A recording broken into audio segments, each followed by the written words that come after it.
जरा जल्दी जल्दी हाथ पैर चलाओ तुम लोग सब लोग। 15 दिन में ये बिल्डिंग पूरी करके देनी है हमें, वक्त नहीं है हमारे पास। और सोनू, तू इतना सुस्त क्यों है? खाना वाना नहीं खाता क्या? चल जल्दी काम कर। कौन है वहां पे? मैंने पूछा कौन है वहां पे? अभी तो बिल्डिंग का काम भी खत्म नहीं हुआ है और अभी से बिल्डिंग टूटने लगी। सोनू जरा देख तो।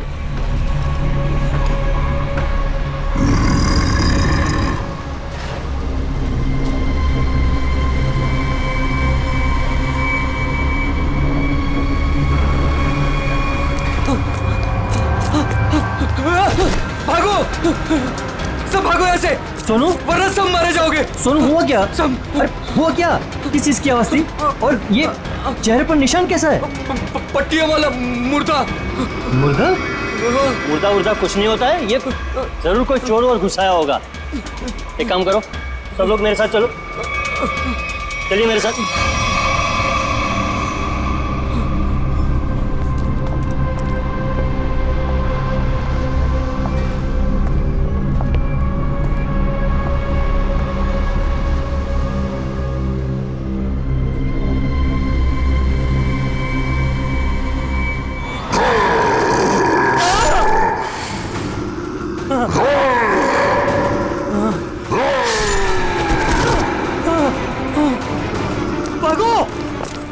भागो सब यहाँ से भागो।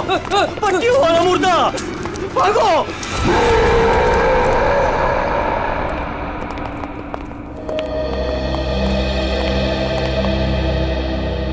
सर, मैंने और मजदूरों ने मिलकर एक फैसला किया है। कैसा फैसला? कि हम आपकी बिल्डिंग में अब काम नहीं करेंगे। तो क्या बकवास कर रहे हो तुम? सर, लगता है आपकी नजर कमजोर हो चुकी है, इसलिए मेरे चेहरे पर ये निशान आप देख नहीं पा रहे। ये हाँ, शराब पी के झगड़ा किया होगा। सर, ये उस आत्मा की देन है जो आपकी बिल्डिंग में है। आत्मा?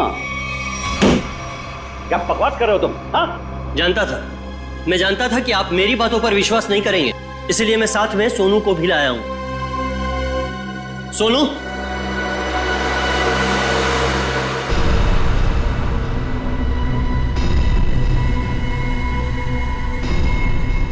देखिए सर, बेचारा इतना घबरा गया है कि कुछ बोल नहीं पा रहा है। सोनू, ये सब क्या है? साहब, पट्टी वाला मुर्दा और कौन है इधर? कौन है?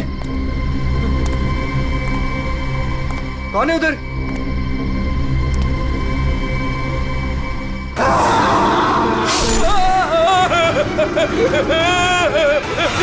मुझे लगता है कि तुम सब लोग काम कम और नशा ज्यादा करते हो, तभी ऐसी बहकी बहकी बातें कर रहे हो। सर, अगर हमारी बातों पर यकीन ना हो तो कोई दूसरे मजदूर रख के क्यों नहीं देख लेते? जब वो अपनी आप बीती सुनाएंगे तब तो आपको विश्वास हो जाएगा ना। बिल्कुल रख लूंगा। इस शहर में मजदूरों की कोई कमी नहीं है। इस शहर में काम की भी कोई कमी नहीं है।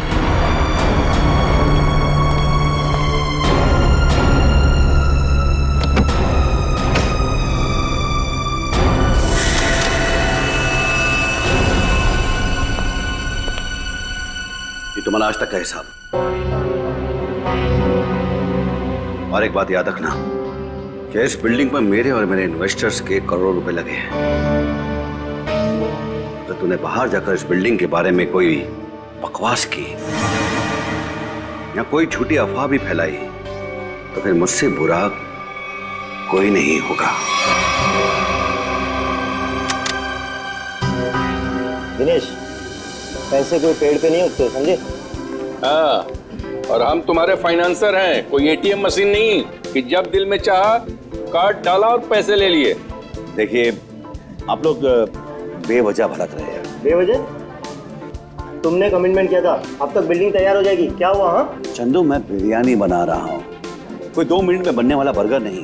जब आप लोग बिल्डिंग की क्वालिटी देखेंगे तो आप लोगों को खुद ब खुद ये एहसास हो जाएगा कि आप लोगों का पैसा बिल्कुल सही जगह लगा है। हाँ, पता चल रहा है कि इन्वेस्टमेंट कहाँ पर हो रहा है? वैसे काफी अच्छी पार्टी थी आपने अपने शादी के सालगिरह की। और Natasha, excuse me, sorry sir, मैं आप लोग को तो अपनी फ्रेंड से मिलवाना ही भूल गई। मीट कम। She is Tina, Swati. बस हमें किसी से नहीं मिलना। दिनेश, इस बार अगर तुमने जबान पलटी ना, 15 दिन मतलब 15 दिन, दैट फाइनल। हाँ 15 दिन पक्का। और हाँ, 15 दिन से ज्यादा हुआ ना तो तुम्हारा घर और भाभी जी के गहने बेच करके अपने पैसे हम लोग वसूल लेंगे, समझा? अरे पक्का कहाँ? दिनेश सुनो ना। एक्सक्यूज मी, आपकी भाभी बुला रही है। मन से एक्सक्यूज मी। जल्दी आइए ना। क्या है? दिनेश देखिए ना, मार्केट में नया हार आया है, आप कभी लेकर देंगे मुझे ये? बस हार और गहने, इन चीजों के अलावा तुम्हारे लिए और कोई चीजें इंपॉर्टेंट है ही नहीं। पति जिए या मरे तुम्हें कोई फर्क नहीं पड़ता। मन तो करता है कि तुम्हारा गला दबा दूं। क्या बात है पापा, आप मम्मी पर इस तरह से क्यों चीख रहे हैं? मैंने सिर्फ सालगिरह का तोहफा मांगा था और ये ऐसे कर रहे थे मुझ पर। आशा, ये जो तुम्हारे ठाट बाट और ऐशो आराम है ना, वो केवल इसीलिए है क्योंकि तुम्हारा ये पति दिन रात गधे की तरह काम करता है। पापा, अगर आपके पास इतना ही पैसा है ना तो थोड़ा हम पर भी खर्च कर दो प्लीज। पहले तो आपने फ्लैट देने के लिए भी मना कर दिया, और अब जब मम्मी ने आपसे एक छोटा सा हार मांगा तो उसमें भी आपको दिक्कत है। तुम दोनों नालायक बच्चों को तो मैं कुछ दूंगा नहीं, और तुम लोग मेरे घर में रहते हो, इसी बात से खुश रहो।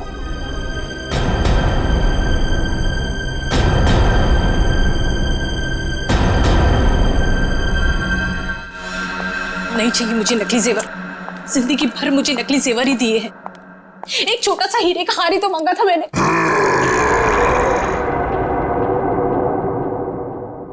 कौन कौन है वहां? कौन है वहां? कौन है वहां?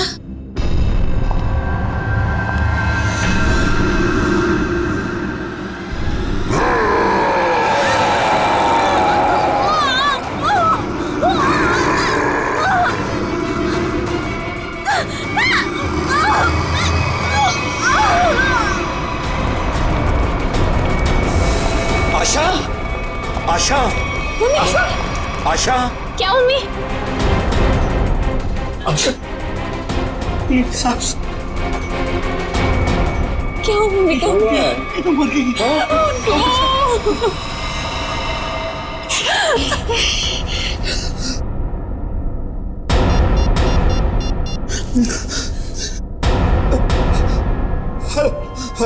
Hello CID.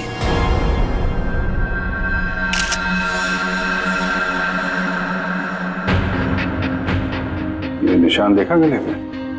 हाँ सर, लगता है काफी जोर से गला दबाया खूनी ने। ये जो नेकलेस है ना, इससे पकड़ के घसीटा है, तभी निशान इतने गहरे हैं। शायद बिल पाइप के टूट जाने से मौत हो गई इनकी। सर खून के निशान कॉरिडोर में यहाँ तक आए हैं, और आशा जी की चप्पल। अपने आप को बचाने में बहुत स्ट्रगल किया होगा इन्होंने, पर खूनी ज्यादा ताकतवर निकला। Excuse me. एक सेकंड।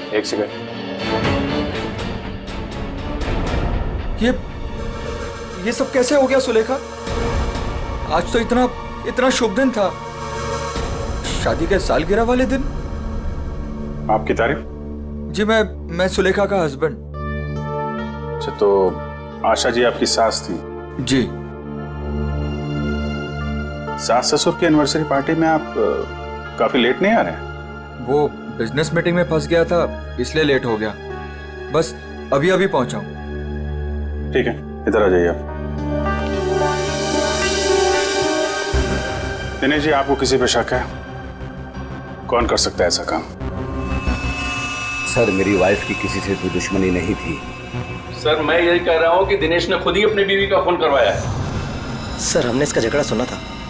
ये अपनी बीवी से कह रहा था कि मैं तुम्हारा गला दबा दूंगा। पति जिए या मरे तुम्हें कोई फर्क नहीं पड़ता। मन तो करता है कि तुम्हारा गला दबा दूं। सब बकवास कर रहे लोग। अगर मैंने गुस्से में कुछ कह दिया तो इसका मतलब ये तो नहीं ना कि मैं सचमुच वो कर दूंगा। वैसे ऐसा हुआ क्या था कि आपको इतना गुस्सा आ गया कि आपने गला दबाने की धमकी दे दी, वो भी शादी की सालगिरह वाले दिन? सर इसकी वजह भी ये लोग ही है। ये मेरे इन्वेस्टर्स हैं। अब मुझे एक एक पाई ऐसे देते हैं जैसे मुझ पर एहसान कर रहे हैं। तुम लोगों की मैं एक एक पाई चुका दूंगा, वो भी ब्याज सहित, समझे? तो दे दो ना। एक मिनट, बिजनेस की बातें मत कीजिए। यहाँ पे खून हुआ है।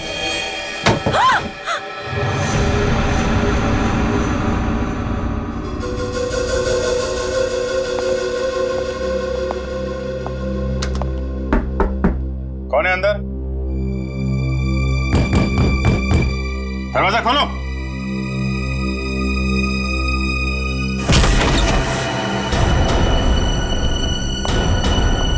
ओह माय गॉड, कौन है ये? सुनिए। छोटो, कौन हो तुम हैं? और यहाँ क्यों चुप के बैठी हो? मुर्दा पट्टियों वाला मार डालेगा। सर डरी हुई है, ऊपर से जख्मी भी। आप देखो, आप बिल्कुल घबराइए मत। हम लोग सीआईडी से हैं। आपका नाम क्या है? कोमल। कोमल? कोमल, आप यहाँ क्यों चुप के बैठी थी? वो पट्टियों वाला मुर्दा बाहर घूमते हुए देखा। पट्टियों वाला मुर्दा? जैसे मैं यहाँ से बाहर निकली तो पट्टियों वाला मुर्दा बाहर था। अच्छा ठीक है, तुम वो जो भी पट्टियों वाला मुर्दा था उसका स्केच बनवा सकती हो? हाँ। Very good. स्केच आर्टिस्ट को बुलवाओ और इस घर का कोना कोना छान मारो। देखो खूनी के बारे में कुछ सुराग मिलता है क्या? जाओ।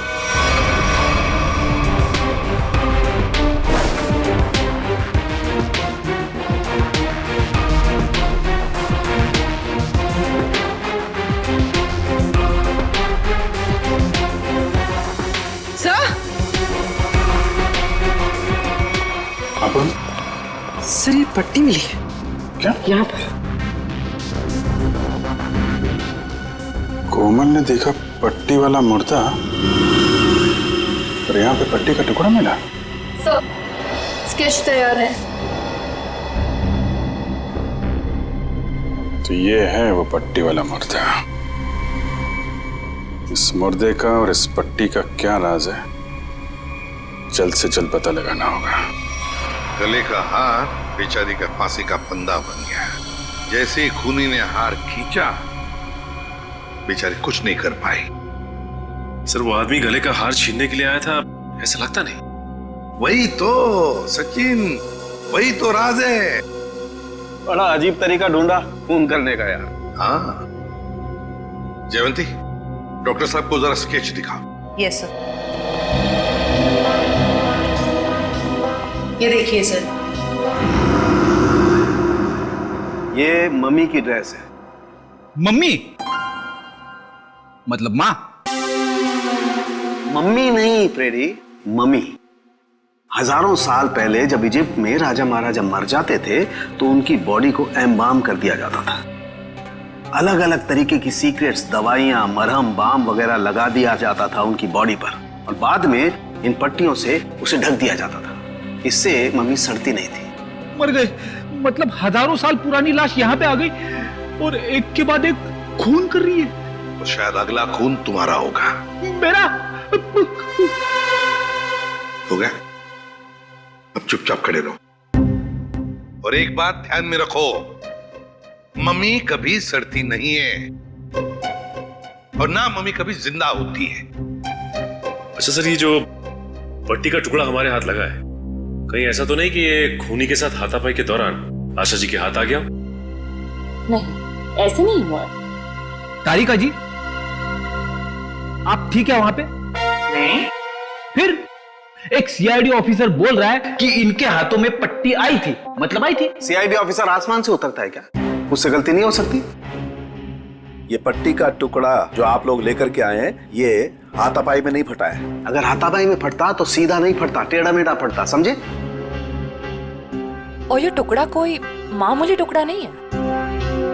1500 साल पुराना है ये टुकड़ा। 1500 साल? 1500 साल? 1500 साल? जी, किसी ने मम्मी की पट्टियां खरीद ली हैं। कहां से सालूं के साहब? ये इजिप्ट से? अरे यार, लोग पुरानी मम्मियां खोद खोद के निकाल रहे हैं और चोरी छिपे बाजार में बेच रहे हैं। ऐसी एक मम्मी शायद इंडिया में आ गई। बाप रे। लेकिन सर ये खूनी मम्मी बना क्यों होगा? हल्ला मचाने के लिए सचिन, हल्ला मचाने के लिए। ये खूनी चाहता है कि लोग उसे देखें और जोर जोर से चिल्लाए, मम्मी आ गई, मम्मी आ गई। ये खून उस खूनी मम्मी ने ही किया है, और वो पट्टी का टुकड़ा जानबूझकर छोड़ गया है हमारे लिए सबूत।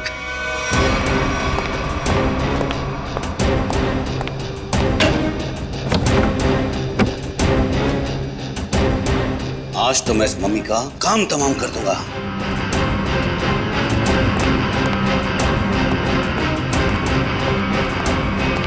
सर, ये सोनू है, दिनेश की बिल्डिंग में काम करता है। अच्छा, सोनू साहब कोई पैसा वैसा नहीं था दिनेश साहब के पास, कंगाल थे वो। एक मिनट, कंगाल थे वो, कोई पैसा वैसा नहीं था दिनेश साहब के पास, क्या मतलब क्या है? नहीं साहब, वो तो सर से लेकर पांव तक कर्जे में डूबे हुए थे, और उस बिल्डिंग की वजह से। और जब से उस पट्टी वाले मुर्दे ने हम लोगों पे हमला किया है, उस बिल्डिंग का काम भी बंद पड़ा हुआ है। पट्टी वाले खूनी ने तुम पर हमला किया? तुम पर? सर, कहीं ये वही तो नहीं जिसने आशा जी का भी खून किया? हो सकता है, बिल्कुल हो सकता है। वैसे वो पट्टी वाला खूनी दिखता कैसे है? सर, पट्टियों में लिपटा हुआ, एकदम सड़ा सा मुंह, चेहरे पे खून लगा हुआ था जैसे उसको कोई चोट लगी हो। मतलब उसकी सर आवाज भी बहुत अजीब सी थी, उसकी सर आवाज भी।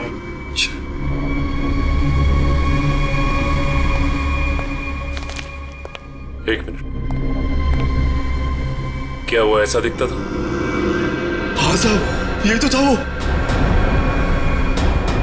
चलो ठीक है, तुम जा सकते हो। अगर जरूरत पड़ी तो हम तुम्हें फिर से बुला लेंगे। सर, ये जो कोई भी आशा जी का खून करने के लिए आया था, या तो पहले से मम्मी बन के आया था, या फिर पार्टी में आने के बाद उसने अपना हुलिया बदला है। सर, काम करते हैं, पार्टी का फुटेज देखते हैं।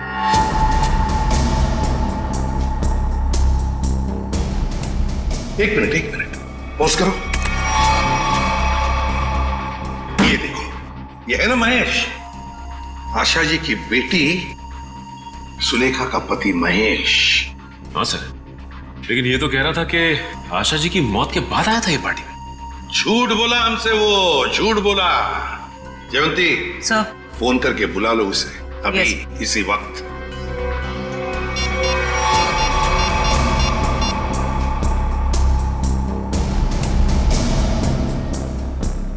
सर, फोन नहीं उठा रहा है। महेश फोन नहीं उठा रहा है, उसकी आधी कारस्तानी तो इसी से समझती है। रेडी, मोबाइल फोन रिकॉर्ड्स निकालो उसके।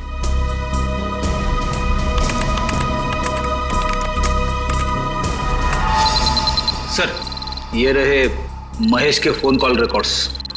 40 बार फोन किया है एक ही नंबर पे, और ये नंबर तो उसके सासू माँ का है। सर, सासू माँ से इतना ज्यादा लगा? इस महेश से मिलना पड़ेगा।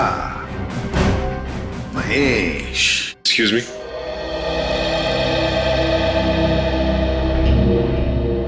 क्या महेश घर पे है इस वक्त?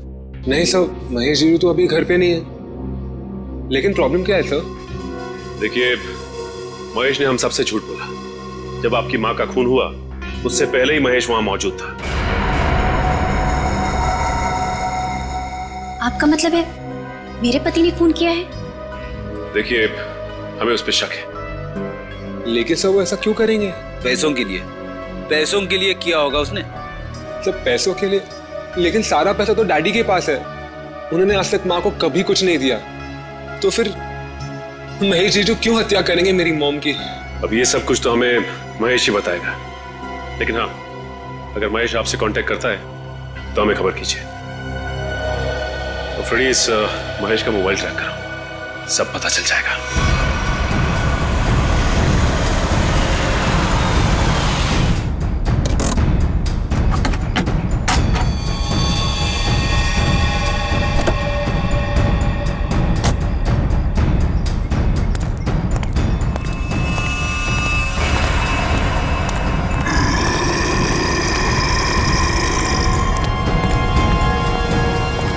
आज ये पट्टियों वाला मुर्दा मिल जाए बस।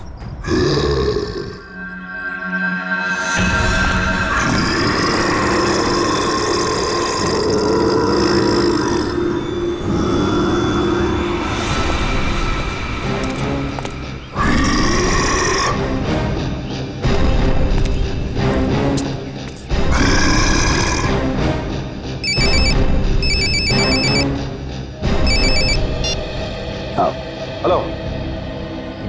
हाँ जीतू भाई, हाँ आपके लिए खुशखबरी है। हाँ जी, बिल्डिंग का काम बहुत जल्द शुरू होने वाला है। कोई मजदूर वहाँ काम करने को तैयार नहीं है, क्या तुम वहाँ का सारा काम खुद करोगे? नहीं जीतू भाई, मैं उस वजह को ही खत्म कर दूंगा जिसके कारण सारे मजदूर डरे हुए हैं। आज उस पट्टी वाले मुद्दे का दी एंड है। मैं आपको बाद में फोन करता हूँ।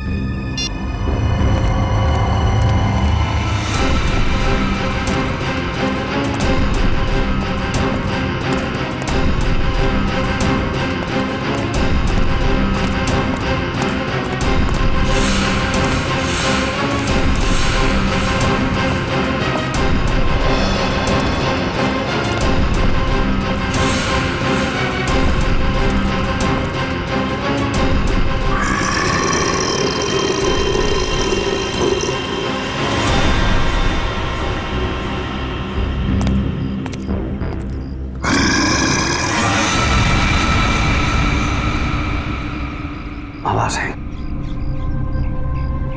यहीं से आवाज आई। पट्टियों वाले मुर्दे, आज तू बचेगा नहीं, आज तुझे छोड़ूंगा नहीं मैं। गोली मत चलाना। तो तू ही ये सब कुछ कर रहा है और तूने ही आशा को भी मारा। नहीं, मैं ऐसा क्यों करूंगा? मैंने नहीं मारा। तू यहाँ क्या कर रहा है? मैं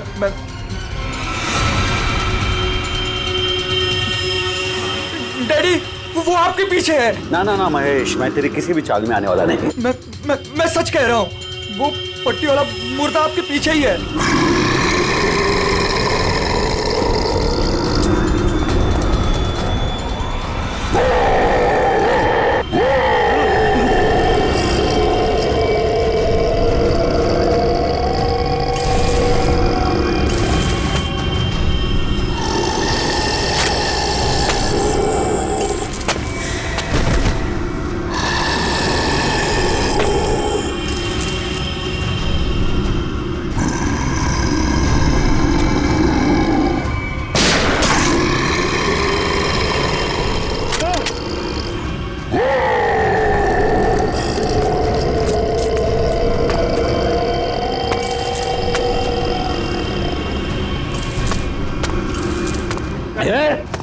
देखो भाई, तू मुझे माफ कर दे। क्यों मैं पीछे कुछ भी नहीं है। देखो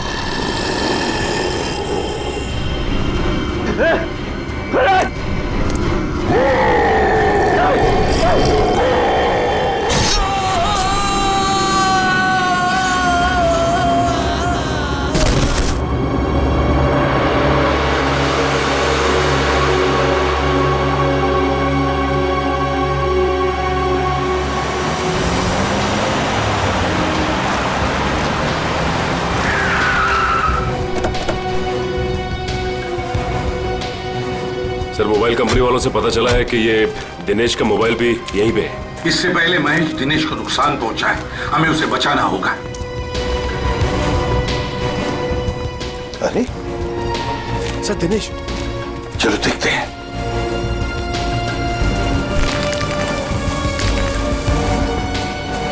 माय गॉड, ये तो जिंदा है। सच, जल्दी से एम्बुलेंस बुला, जल्दी। फ्रेडी, जयवंती देखो आसपास। Yes sir.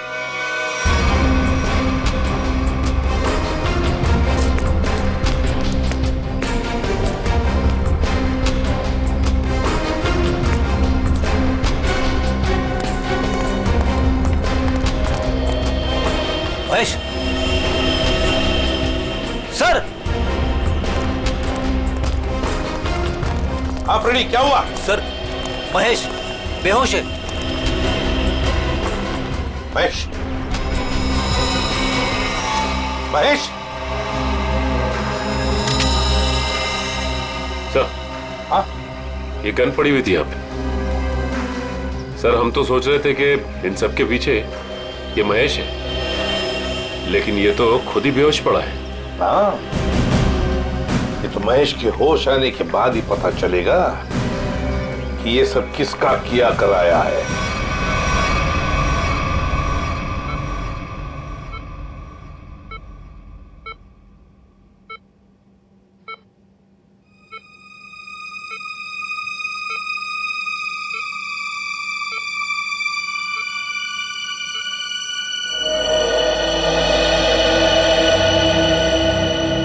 डॉक्टर साहब, अब कैसी तबीयत है मेरे पापा की? फिलहाल इनकी तबीयत नाजुक है, अभी कुछ भी कहना मुश्किल है। 48 घंटे ऑब्जर्वेशन में रखेंगे, फिर देखते हैं क्या करना है। Okay, excuse me. सोच भी नहीं सकती कि मेरा पति इतना घिनौना मुजरिम निकलेगा। पहले तुमने मेरी माँ को मार दिया और अब मेरे पापा पे तुमने हमला किया। ये तुम क्या कह रहे हो सुलेखा? तो मैंने ऐसा कुछ भी नहीं किया है। मैं निर्दोष हूँ, बेकसूर हूँ। मैं हर मुजरिम यही कहता है कि उसने कुछ नहीं किया, वो निरपराध है। लेकिन सारे सबूत उसी आदमी की तरफ उंगली उठाकर कह रहे हैं कि ये इस आदमी ने किया है, और वो आदमी है तुम। लेकिन सर, आपके पास ऐसा कौन सा सबूत है जो ये साबित करता है कि खून मैंने किया है? एक हो तो बताए।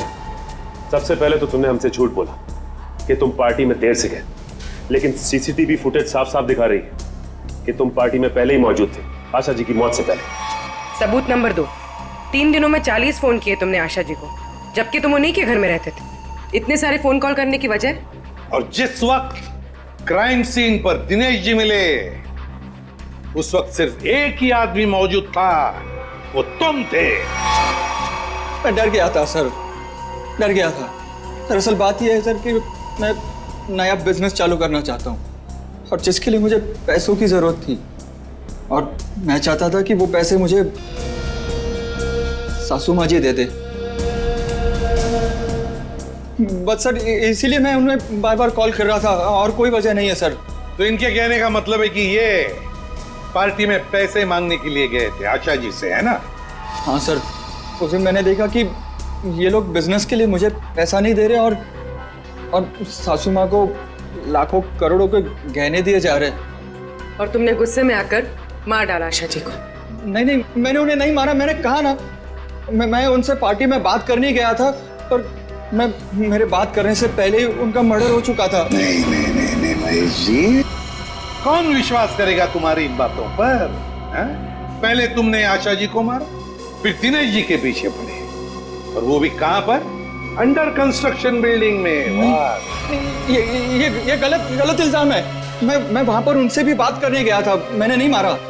ऑफिस में नहीं जा सकते थे, घर में नहीं जा सकते थे? उनसे बात करने में ऑफिस से गया था, पर जब मैं ऑफिस पहुंचा सर, तो वो निकल चुके थे अपनी साइट पे सर। इसीलिए मैं साइट पर चला गया, पर जब मैं साइट पर गया तो सर मैंने देखा कि एक पट्टी वाले मुर्गे ने उन्हें धक्का दे दिया वहां से सर। आशा जी और दिनेश जी पर मम्मी ने हमला किया?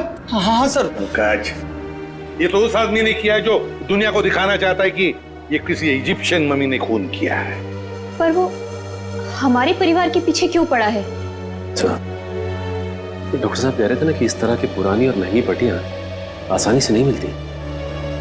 सचिन, सेंट्रल स्टेट लेबोरेटरी से पता लगाएंगे कि पट्टियां कहां से और कैसे मिली है। मैं सीआईडी से आपसे मिलना चाहती हूँ। डॉक्टर चारू आप ही? हाँ, मैंने ही आपको फोन किया था। डॉक्टर चारू, इस पट्टी को पहचानती हैं? ओह माय गॉड, ये पट्टी आपको कहाँ से मिली? ये पट्टी तो हमारी लैब से चुराई गई थी। इस सिलसिले में एक डॉक्टर को काम से भी निकाल दिया गया। आइए।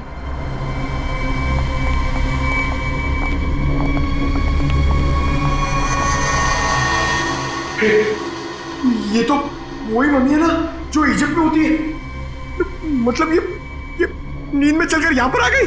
आप भी अच्छा मजाक कर लेते हैं। दरअसल हर साल इजिप्ट से इन मम्मीज को हमारे यहाँ रिसर्च के लिए भेजा जाता है। और सर ये मम्मीज 1500 साल पुरानी है। क्या सिर्फ इन्हीं मम्मीज की पट्टी गायब है? हाँ सर, कुल 5 मम्मीज की पट्टियाँ चोरी हुई थी, जिसमें से 2 पे मैं काम कर रही हूँ इन्हें गलने से बचाने के लिए। अच्छा, आप कह रही थी ना कि एक डॉक्टर को काम से निकाल दिया गया पट्टी चुराने के इल्जाम में। उसकी डिटेल मिल सकती है हमें? हाँ सर, देती हूँ।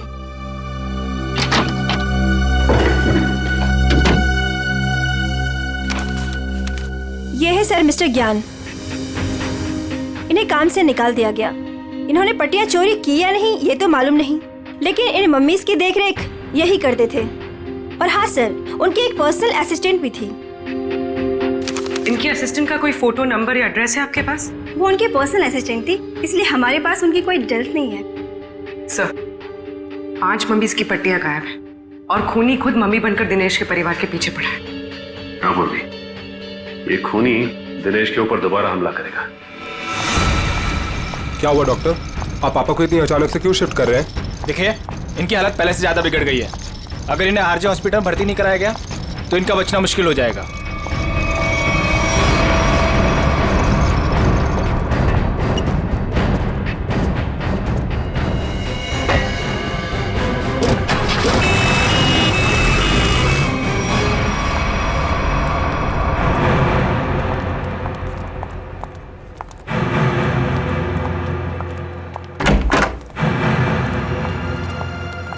दिनेश जी तो कहीं दिखाई नहीं दे रहे हमें। वही तो, चलो देखते।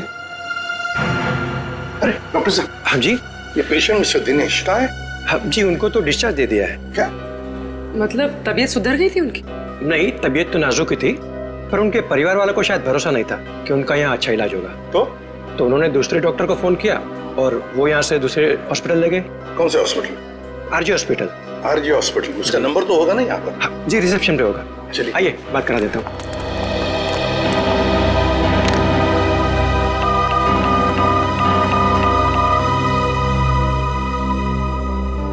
Hello, RJ hospital. देखिए, मैं एसीपी प्रद्युमन बोल रहा हूँ, सीआईडी से।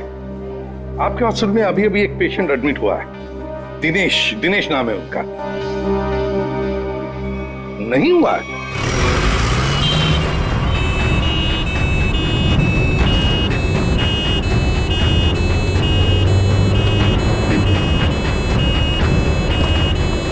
काम हो गया बॉस, तीर कमान से निकल चुका है। आप निशाना तैयार रखो।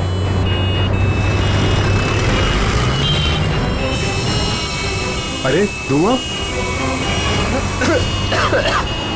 कहां से आ रहा है?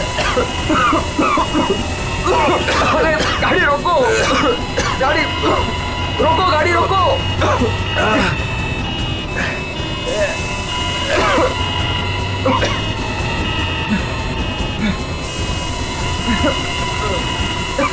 धुआं बढ़ते ही जा रहा है ये।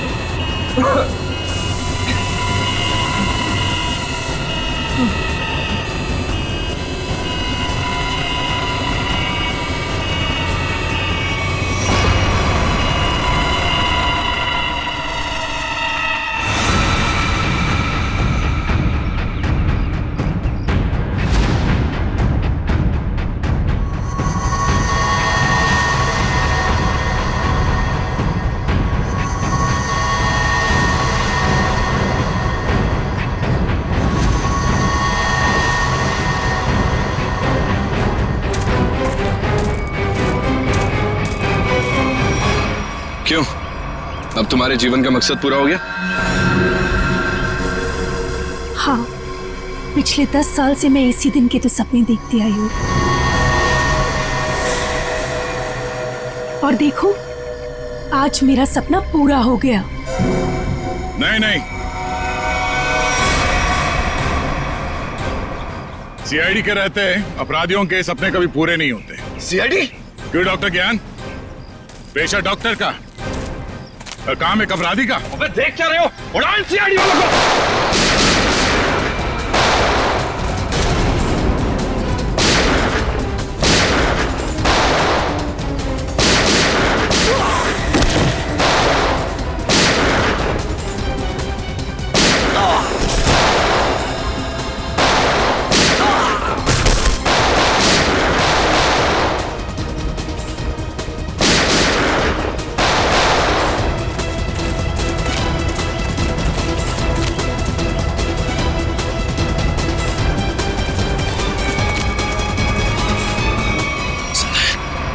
सबके सब बेहोश हैं, इनको होश में आना पड़ेगा।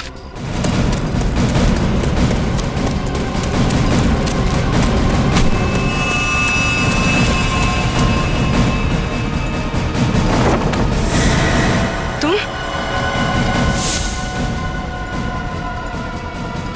जिंदा लोगों को मम्मीफाई करी थी ना?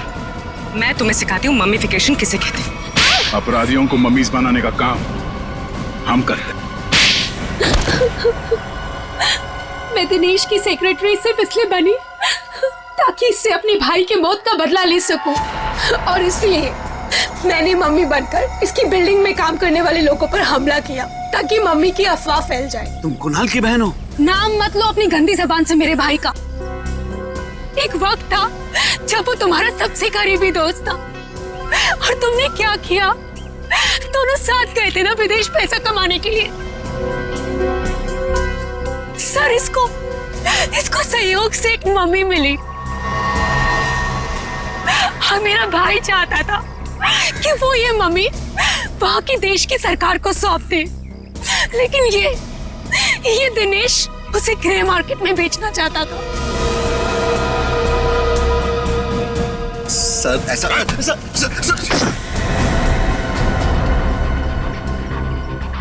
जब कुणाल ने कहा कि वो पुलिस के पास जाएगा तो मैंने उसे मारकर जमीन में गाड़ दिया और मम्मी बेचकर अमीर बन गया। वाह, बहुत अच्छा काम किया तुमने। पैसों के लालच में तुमने दोस्ती को जमीन में गाड़ दिया। मुझसे गलती हो गई सर, मुझे माफ कर दीजिए आप। अब ये तो समझ में आ गया कि तुमने नताशा को नौकरी पे इसलिए रखा क्योंकि तुमने कुणाल की बहन को देखा नहीं था। अगर ये बात समझ में नहीं आई कि डॉक्टर ज्ञान इस सब में तुमने इसका साथ कैसे दिया? मैंने ये सब पैसे के लिए किया। पैसों के लिए अपराध के दलदल में कूद गए तुम। और नताशा, तुम्हें पता कैसे चला कि तुम्हारे भाई का खून इस दिनेश ने किया?